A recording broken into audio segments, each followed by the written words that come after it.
I'm here alone with some people to help me, and the community is out there somewhere behind the camera. You're all looking at me and I can't look you in the eyes. And one of the basic things of a community is the interaction. So I hope you have a lot of questions, and I do hope that there will be a lot of follow-up after what I've said. This was about young professionals. I heard Henny talk a lot about young professionals who live here, who work here, who come together. In some way, I am an old professional. I'm 65 years old, but I consider myself not to be a pensioner, but I consider myself to be a startup, and I'll talk a little bit about that. What I want to bring to you is my ideas on news. Do I have news for you? And especially, I want to go into the system of news that is under attack. It's not that bad at all, because if you're under attack, you have to change and adapt. But of course, there is a danger behind it. And it's a great profession, I must say. I've been through a lot of stories. I've witnessed a lot of big things, and it's a lot of things. I guess you possibly will remember. I always start I sometimes start with asking you a question, and I don't think it's the right question at the moment, but I'm going to ask it anyway. Do you remember where you were, your parents, on November 22, 1963? I remember where I was. I was in my bed. I was a young kid. And I also remember what happened the next day when my parents told me what had happened. I cried. I tell you why. Because that was the night that President John F. Kennedy was killed in Texas. And I cried because of his young kids. I didn't know the impact of what was going to happen, but I knew it was something big, an American president being killed. And I'm not mentioning it to go into that kind of thing, because I'm looking at things from my profession, which is journalism. And there are a lot of those moments in life that you suddenly realize things have changed. It's not only for journalism, it's also for you. It is in your professional life, it is in your personal life. There are some of these moments that you know things have changed and they will never be like they were yesterday or the day before. And you don't always understand immediately the impact. The only thing is things have changed. But I mention this from a journalistic point of view because the murder of John Kennedy meant something big for journalism. It was the first day that footage from the United States reached Europe within 24 hours. Perhaps it's a little bit strange for you to realize this, because we all have our mobile phones and we are completely and permanently connected. But in those days, it took a lot of time to get images, pictures, footage from other parts of the world to the Netherlands. I remember from reading, of course I didn't work in journalism then, that at some days when there was a fog at Schiphol airport and there was no incoming traffic, that there was the little sign, there is no foreign news, because it couldn't reach us. Well, this changed when Kennedy was shot, and this material, this footage, these images reached Europe, reached the rest of the world within 24 hours. And then journalism, especially TV journalism, knew something big had happened and it had changed for good. There are more of those changes. I don't know if you're old enough to remember 1990, 91. You remember the guy that will be on the screen now. It's Bernie Shaw. It is for older people like me, it is a household name. Bernard Shaw was Bernie. He was in Baghdad, Iraq, during the first Gulf War, and he was reporting from within the city that was under attack. Sometimes he was sitting or hiding underneath the table to be safe. That was not the big thing, but the big thing was that for the first time on, we could watch a war going on live as it developed. It was the first big live moment that we all could enjoy or participate in. And it meant a lot of things. In the Netherlands, in the Dutch TV journalism, for example, it meant for the first time that there were news bulletins in the morning. Also strange for you perhaps, because they're always there and everything is always online, but that was the first time that we could see news, not at 8 o'clock in the evening, but starting at 7 o'clock in the morning. A big change. Everything happened. Everything changed. There are more of these defining moments. August 31, 1997. It's closer to home. I don't know if you remember the date, but if you see the picture, then you know what happened. This is after Diana, Princess Diana, was killed in a car crash in Paris, chased by paparazzi. And I'm showing you this because within my profession it also was a shock to the system. We at NOS, like a lot of other news organizations, we spent a bulletin of, let's say, 10 minutes to this thing, which we thought was not that important. A princess not really part of the royal family, a bit of a trivial news part of thing, not really the big breaking story that we valued as journalists from within our profession.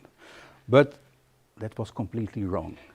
From that moment on, there was a lot of pressure, there was a lot of criticism on organizations like ours. Why didn't we go live? Why did we just make bulletins? Why did we not spend hours and hours and hours on reporting on Diana, where the people were on the street, they were bringing flowers, they were angry, they were in a way also fighting the system, they were against the elites, they were a little bit like what happened when Pim Fortuyn was shot in the Netherlands.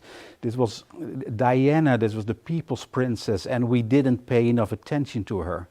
And it was not only about paying enough attention, it was about doing something else within our profession, not creating bulletins at the end of the day, but going live as soon as news develops.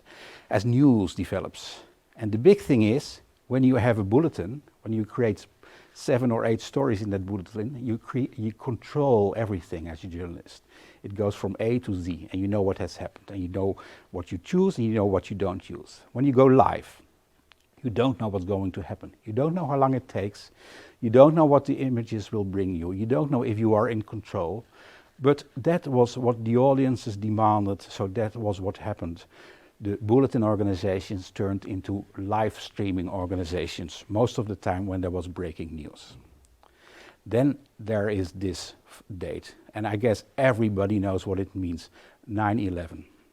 I remember I was at the news floor in Hilversum at 3 o'clock in the afternoon. At that stage, I guess there were 100,000 people watching the bulletin. And then this happened. The second plane hit the second tower. And as I remember, everybody was watching by him or herself, or everybody called someone else and put on your TV screen something big is happening, or was called by someone who said, you have to watch now because this is really big. I don't know what's happening, but this is really big. And 10 minutes after 3 o'clock, more than 3 million people, and it grew, were watching television at that moment. And for me, looking back, this is television at its height, at its most impactful moment. Afterwards it changed a little bit. This is the big finale of television news, and it helped that these things happened in the capital of the world, where there were a lot of TV stations, where there was a completely to be used infrastructure to go live, so everybody wherever in the world could see what happened there at that moment, see the plane go into the second tower, then after a while see both towers crumble down, and grasping the impact of what happened there. And that was television as big as it was before, and it will never be that big again, not because of the impact, because things have changed. And this is a date, another day I want to show you, February 25, 2009. Possibly will mean nothing to you unless I show you the picture. But this is the day that I realized that also this important role of television has changed. Because this was the story. It was Turkish Airlines. It was a crash outside of Schiphol Airport. It wasn't even, if I may say so, that big. 8 people were killed, and of course a lot of them were wounded. So it is, by definition, not a very big story, but there is something else why I consider it to be a big story. Because this was the first time that a big story like this was not brought to the audiences by a TV organization or a newspaper organization or the radio. This was the first time that the news broke on Twitter. There was someone just outside of the runway twittering from within his car. So the first breaking news came from an individual Twitterer, and the first picture also came from an individual Twitterer. And that made me realize that things had completely changed. And of course, there are more changes. We are going for something completely different now. And the different thing is this guy, Donald Trump, and where he stands for. And his permanent attacks on the media, his permanent denying of the facts, his permanent lies. I guess the Washington Post checked it from day one, and they came to the conclusion that Trump has lied more than 22,000 times during the past 4 years. So lying is his permanent state of being, and attacking the mainstream media is his permanent state of being. And it means something. It means that the attacks on the media are being followed by his audiences, his people, his supporters, who tend to believe their president and who tend to believe that if he say that the mainstream media are inventing things, that they are lying to the people, they are not patriotic, they should be attacked, they should be ignored, perhaps they should even be punished. So, in journalism, we learned a lot of things. We learned, for example, that we lost something. We lost our monopolies. We had a lot of those monopolies. We had, and that was the important first monopoly, the monopoly on breaking news. It completely disappeared. It goes together with the fact that we lost the monopoly on the production of news. And the thing is easy. You all have a mobile phone. If something happens outside of this building, almost all of the time there will be no journalist. There will be no journalistic organization, but you will be there and you will put the first images on your social media, and the news will break even before any journalist knows. So the journalist is not in the position to be the one who brings you the breaking news anymore. Of course, there's a lot of things to do, but the breaking news is not owned by a journalist anymore. And also important, the third thing we lost, the monopoly on the definition of news. Because you can start a news channel on your own. Geen Stijl can start a news channel on his own. Breitbart is a news channel on his own. And it doesn't have to do anything with my ideas of what news is, but it doesn't mean it doesn't exist. It doesn't have impact. The impact is very big. Some of these stories on these platforms that I don't consider to be journalists are very important and are playing a role in society.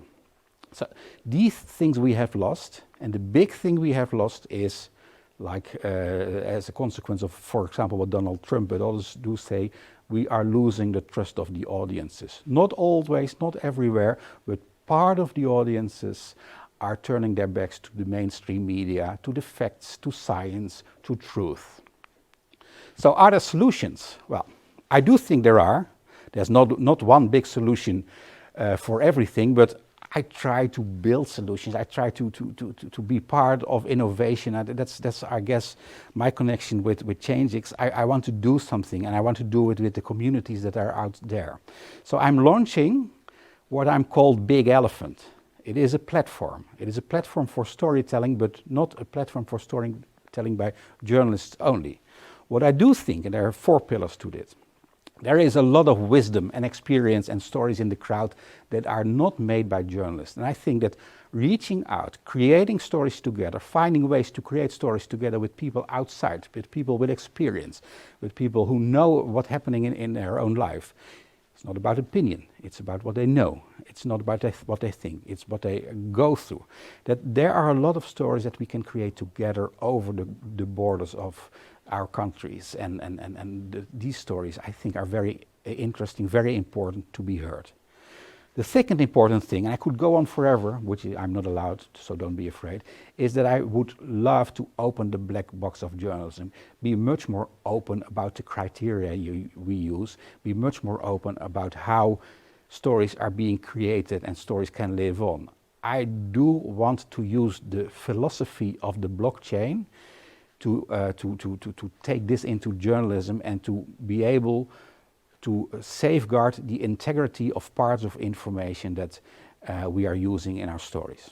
The third thing, the third pillar, is the pillar that aims to be solution orientated. I call it the growathons. I think there's room online for our kind of communities to go into specific problems and to see what's out there, what kind of solutions a community can come up with, and to help people to be able to be a director in their own life, to empower them on a group level or an individual level.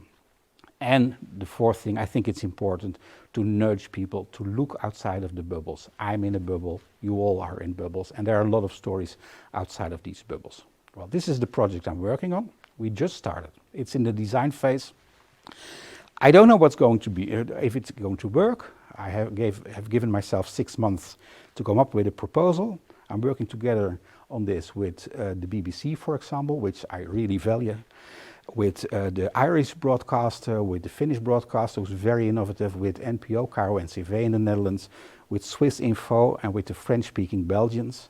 And we are trying to create all kinds of solutions, not the big solution, but a lot of solutions to help build on trust. Because I don't think, and I will end with that, that we have to fight fake news by checking all these facts, because fact-checking of what Trump says only makes his supporters stronger. What I would like to create is a community of those people who want to make the world a better place for themselves and for their children, who still rely on science, who still think that there are facts, and who still appreciate the check and the double check by journalism, so who still are interested in stories to be told and want to be part of it. The big change for me is that it's not a supply side kind of attitude. It's not a journalist presenting you with a story and then you have to sort it out for yourself what to do with it. It is a journalist and others reaching out to you, asking for your experience, for your insights, for your wisdom, for your words, and then start creating the stories together. And a story never dies. A story can go on and on and on, and we need you. I think we will need all those communities to create a better place for information. Because the current goal of our societies, I do think, is information. And if information is wrong, if there are lies disguised as information, then society is being poisoned, and I want to take the poison out of society. I know it's a big ambition. But I do think we need to be ambitious in a time like this. We are battling climate change. We are battling all kinds of things. So we are also building something that has to do with trusted information. And I really need you. We all need you. And I would love everyone to work together. And I would love to answer every question that may be, and I would love to see what kind of participation with all kind of individuals and groups and companies is possible, and what kind of ideas are there to make this thing work. So that's why I'm here. That's why I love to be here. I love to speak about the news, my business, but I love to speak even more about the need to be innovative when we look at journalism, because journalism also needs to be improved. And I know that the people formerly known as audience can play a big role in this. So this is what I have to tell you, and I'm really excited to hear your remarks and answers and ideas. Thank you very much.